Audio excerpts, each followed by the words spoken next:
Hello everybody, I just wanted to show you a layout I made with some of the goodies in the Clique Kits store in the month of June. Right here, I have decided to do an 8.5 by 11 layout, and I wanted to keep it looking very simple. So I had found the pattern paper that I really liked.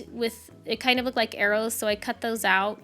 And I played around with it before I started the layout because I didn't want to waste everybody's time trying to figure it out. So I decided to go with the 3 arrows on the side, and then on the other side just something that sort of balanced out the photo and kept it very simple because I just want this layout to be very simple. So right now I'm adhering the little arrow shapes down.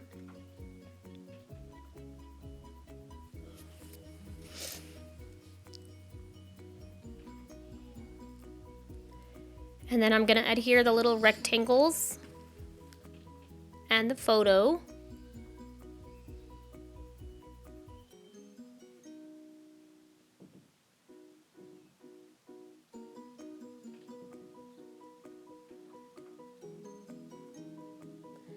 So then I was trying to decide what embellishments to put on the page because I just wanted to keep it really simple. So I like the bottom strip from the pattern paper, but I kept trying to find a way to use it and I just couldn't figure it out. So I decided, let me put some enamel dots up in the corner. And I went from biggest to smallest, and on the bottom corner I did the same thing but in the opposite direction. Because like I said, I'm just trying to really kind of create a mirror effect, keep it very balanced, very simple. And then you see me going back to that strip because I really liked it and I couldn't figure out how to use it.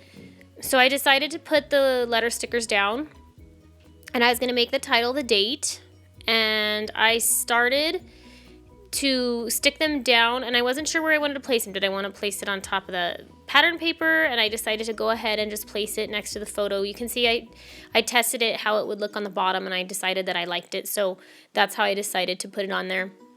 Then for the bottom, I wanted it to be at the very end of the photo, just like it's touching.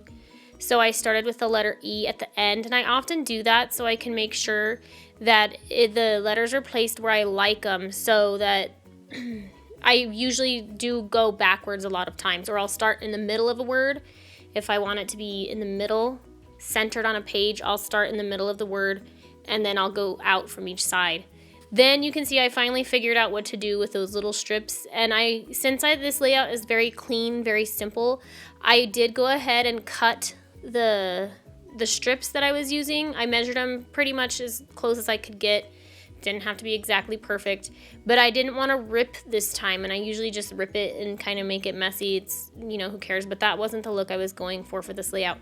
And then you can see that I placed the little scallops are going up, down, and then on the top I flipped that over to mirror it again, just so that the layout is balanced like that, like it's a mirror. So what I'm doing now is I am drawing journaling lines. I wanted to keep them even with the photo.